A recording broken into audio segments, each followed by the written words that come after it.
نزل الفرقان على محمد ليكون للعالمين نذيرا. صلوات الله وسلامه عليه وعلى آبائه وآله وأصحابه بكرة وهجيرا. أما بعد فأعوذ بالله من الشيطان الرجيم. بسم الله الرحمن الرحيم. إن الله وملائكته يصلون على النبي يا أيها الذين آمنوا صلوا عليه وسلموا تسليما.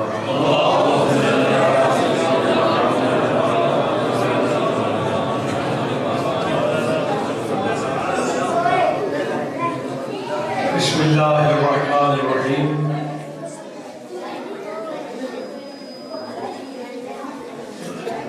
هو الذي بعث في الأميين رسولا. صدق الله مولانا العظيم وصدق رسوله النبي الكريم ونحن على ذلك لمن الشاهدين والشاكرين والحمد لله رب العالمين.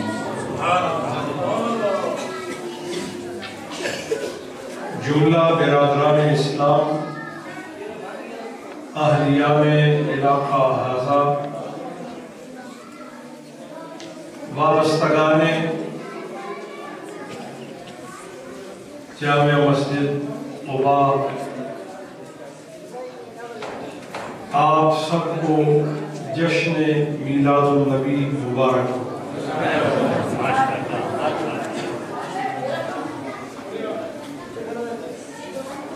ماہ میلاد النبی یعنی ربیع الاول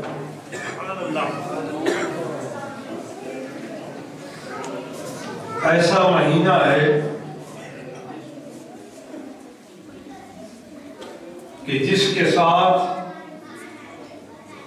روح اور جسم دونوں کی پاکیزگی کا رشتہ قائم ہے۔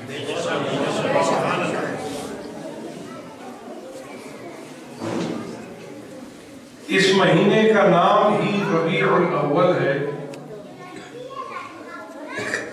اور عربی میں ربیع بہار کو کہتے ہیں۔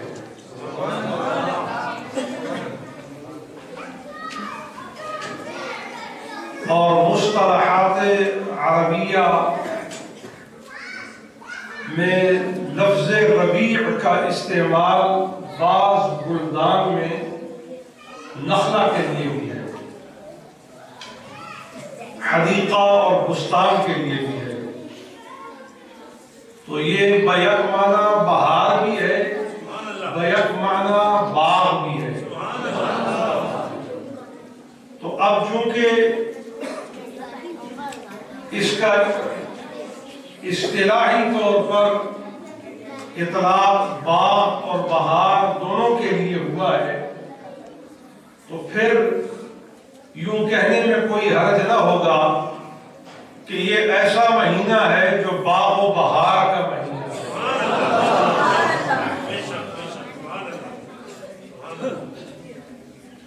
لیکن اس ربیع میں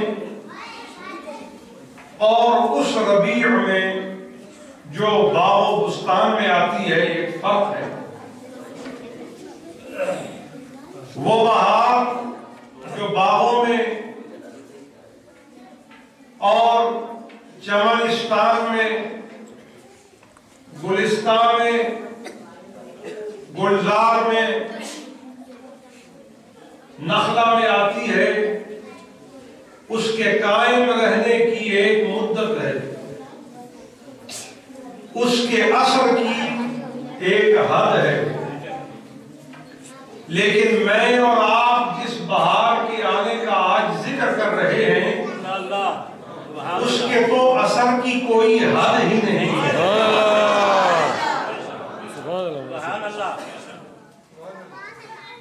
اس کی کوئی انتہا نہیں ہے۔ ماننے والا اپنا دامن مسارے اور طلب کا سوال کرے تو اس بہار بخش بندہ نواز بے مثال و بے نظیر ذات کا عالم یہ ہے کہ اس کے دامن کو دیکھ کے فرماتے ہیں تیرا دامن چھوٹا ہے، ہم تجھے دامن بھی وسیع دیتے ہیں، عطا بھی غیر ممنون عطا کرتے ہیں۔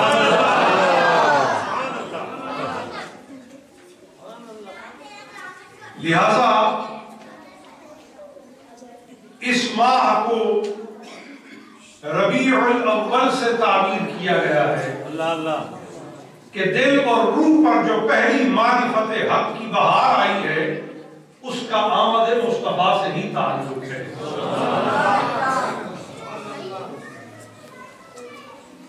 آج کی اس گفتگو کو اس تناظر میں ہم رکھیں گے کہ میلاد مصطفیٰ اور مفہوم قرآنی۔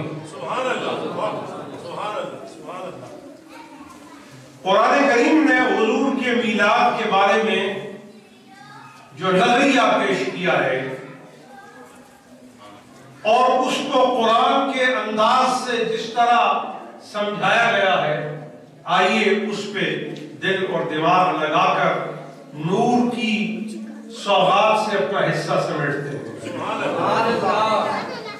فرمایا هو الذی بعث فی الامیین رسولا، وہ ہے، ہوا ضمیر ہے، الذی موصولہ ہے، دلالت کرتا ہے اس غائب الغائب پر جس کو آپ سر کی آنکھ سے نہیں دیکھ سکتے، جس کو آپ چھو نہیں سکتے، جس کو آپ کائنات کے مدرکات اور معلومات عامہ میں جس طریقے سے حقائق آتے ہیں ان کی بنیاد پر آپ اسے معلوم نہیں کر سکتے، اس کے لیے ایک ہی واسطہ اور ذریعہ ہے جو موجب یقین ہے، باعث خبر ہے، ذریعہ تعلق ہے، اور وہ غیب الغیب اللہ ہے، اور اس کے ساتھ تعلق اور ایمان اور یقین کا ایک ہی ذریعہ ہے، اور اس ذریعے کو مصطفیٰ صفاتی طور پر کہا جاتا ہے، محمد اس میں ذاتی کے طور پہ کہا جاتا ہے۔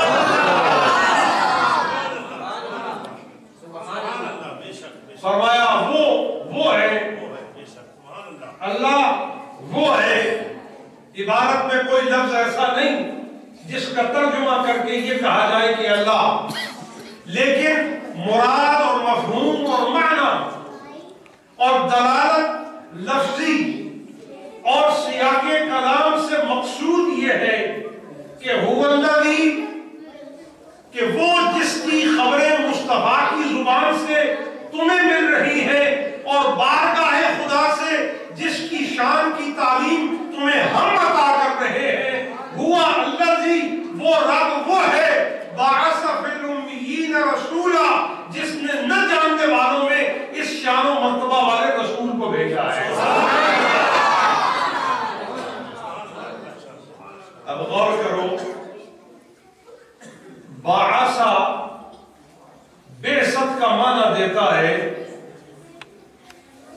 بعث حضور کی منصبی حیثیت کے اعلان پر دلالت کرتا ہے اور اس شان سے آنے پر دلالت کرتا ہے۔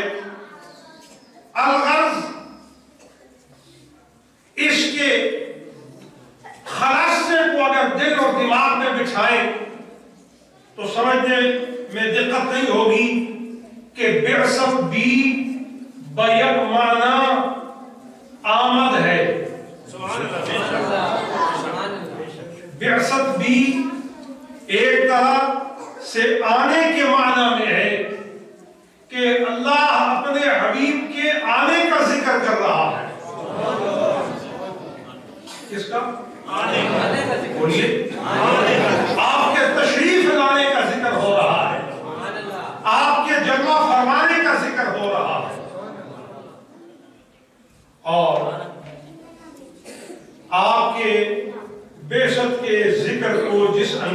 سے خلاق عالم میں بیان فرمایا ہے، اس پہ غور کیجئے۔ فرمایا بعث فی الامیین رسولا، امیین میں اللہ نے رسول کو بھیجا۔ ایک سادہ سا اس کا مفہوم یہ برآمد ہوگا کہ جن میں رسول بھیجا انہیں علم نہ تھا، انہیں خبر نہ تھی، ان کے اندر حقائق سے خبرداری کی کوئی صورت نہ تھی۔ پھر اللہ کی منشا ہوئی کہ رسول بھیجوں میں پہچانا جاؤں، رسول بھیجوں کہ لوگ جان لیں، رسول بھیجوں کہ یہ بے علم نہ رہیں، رسول بھیجوں کہ یہ بے خبر نہ رہیں، رسول بھیجوں کہ یہ غیر متعلق نہ رہیں۔ پھر اللہ نے رسول بھیجا ایسا کہ اس رسول سے پہلے جتنے رسول آئے، اس رسول سے پہلے انہوں نے جو پڑھایا، جو بتایا، جو سمجھایا، جو عطا کیا، جسے منزل کے طور پر بتایا، لوگ بھول گئے، لوگ بھول گئے، اللہ کی توحید بھول گئے، دستور کے ساتھ وابستگی چھوڑ گئے، آئین کی بالادستی غیر یقینی کر گئے، پھر بتوں کے سامنے جھکنے لگے، پھر جہنم کی طرف بھاگنے لگے، پھر زندہ کو اپنا منزل مقصود بنانے لگے، پھر داروگیر کو اپنا مقدر کرنے لگے، پھر جہنم کے سانپوں کے ڈسنے کو اپنا حرص بنانے لگے۔ اور حالت کیا تھی؟ لوگ دوڑ رہے تھے اور سمت کیا تھی؟ جہنم، آگ کے گڑھوں کی طرف دوڑ رہے تھے، آگ لپک لپک کر انہیں اپنا ایندھن بنا رہی تھی۔ قریب تھا کہ لوگ اپنے آپ کو جلا کر خاکستر کر دیتے، اپنے آپ کو جہنم کے علاوہ میں ڈال کر بے حیثیت کر دیتے، اس کے عذاب سے اپنے آپ کو ہمکنار کر دیتے۔ اور یہ میری اصطلاح نہیں ہے، یہ میرا فکر کا ایک زاویہ نہیں ہے، یہ قرآن کی آیت اللہ فرماتا ہے وَاذْكُرُوا نِعْمَةَ اللَّهِ عَلَيْكُمْ إِذْ كُنْتُمْ أَعْدَاءً۔ اذْكُرُوا نِعْمَةَ اللَّهِ عَلَيْكُمْ، اللہ کی اس نعمت کو یاد کرو جو اس نے تم پر کی۔ کب؟ اذ کنتم اعداء، جب تم دشمن تھے۔ فَأَلَّفَ بَيْنَ قُلُوبِكُمْ، اس نعمت کے سبب، اس نعمت کو ذریعہ کر کے، اس نعمت کو واسطہ بنا کر اللہ کریم نے تمہارے دلوں میں الفت ڈال دی، تمہارے دلوں میں الفت ڈال دی، تعریف قلبی سے تمہیں ہمکنار کر دیا۔ وہ دل جو ایک دوسرے کی نفرت سے بھرے ہوئے تھے، بس نعمت کا آنا تھا کیا کہ وہ آئی، ادھر دل بدل گئے، سینوں میں جو تھا وہ بدل گیا، انقلاب آ گیا۔ اب اللہ فرماتا ہے اذکروا نعمت اللہ، ایک معنی یہ ہے کہ اللہ کی اس نعمت کو یاد کرو، اور دوسرا معنی کیا ہے؟ اس نعمت کا ذکر اپنا وظیفہ بنا دو، اس نعمت کا ذکر اپنا وظیفہ بنا دو، اس نعمت کو اپنا ذکر کر دو۔ اچھا، اب آپ غور کیجئے گا، اس ایک آیت میں اللہ کریم نے اس حقیقت کو دو جگہ بیان کیا ہے۔ فرمایا